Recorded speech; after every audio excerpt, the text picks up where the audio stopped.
Well, another tariff promise by President Trump that's getting global attention. The president says that he now plans to double taxes on steel imports and aluminum from 25 to 50%. It's an effort that he says will prevent foreign steel from entering the country. Our Queen City News Chief Business Correspondent Taylor Young joining us this morning. And Taylor, the president has made several promises to impose various tariffs over the last 4 months. Steel is one that has come up pretty frequently. Yeah, so improving the domestic manufacturing of steel has been kind of a focus of the president for really years now. Even during his first presidency, he imposed a 25% tariff on steel at the time. He said it was to protect national security in the U.S. He then, of course, reiterated that back in February, and now he plans to double that tariff from 25 to 50%. Now, during a speech at a steel factory in Pennsylvania Friday evening, the president said, quote, "At 50%, they can no longer get over the fence," a metaphor illustrating his belief that these tariffs would be high enough to block foreign imports, making it unprofitable for outside companies to sell steel in the U.S. His announcement, of course, comes just 2 days after a court ruling shot down his attempt to implement sweeping tariffs on all imports coming into the U.S. However, a third federal appeals court quickly issued to reinstate those policies. So kind of a lot of whiplash in terms of those court rulings.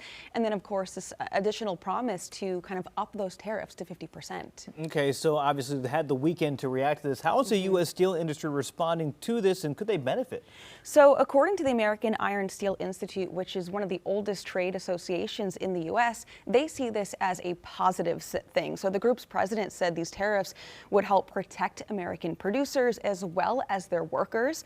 Now, experts and proponents of these tariffs say this could, of course, lead to increased production and job growth. However, there are people on the other side of the aisle who say America right now, the manufacturers in the States, do not make enough steel to kind of keep up with the demand in order for prices not to skyrocket.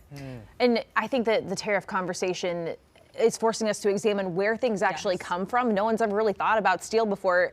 On top of that, what is the state of the steel industry in the U.S.? Yeah, so this is an industry that has been kind of experiencing years of decline, partly due to import competitions. And while there has been some kind of recovery over the last couple of years specifically, according to the Department of Labor, about 140,000 people right now work in this industry. That's about half of the amount of workers that were working in the steel industry just going back to the 90s. So you could see why there is an effort to kind of help this industry recover right now. Just how you go about doing that is going to come with pros and cons. We know the president is kind of using tariffs to kind of, eliminate kind of some of that competition coming from overseas. When you look at everyday Americans and small businesses, what could this mean for the rest of us? Yeah, so I mean, for one, about a quarter of the steel in the U.S. is imported. So while tariffs could boost domestic production, as we said, it's really not possible right now for U.S. steel manufacturers to kind of make up that deficit. So what that means is higher prices for industries that really rely on steel, and also higher prices for those products. I mean, we're talking cars, machinery, buildings, appliances. So this is something that we know those industries right now are really keeping an eye on.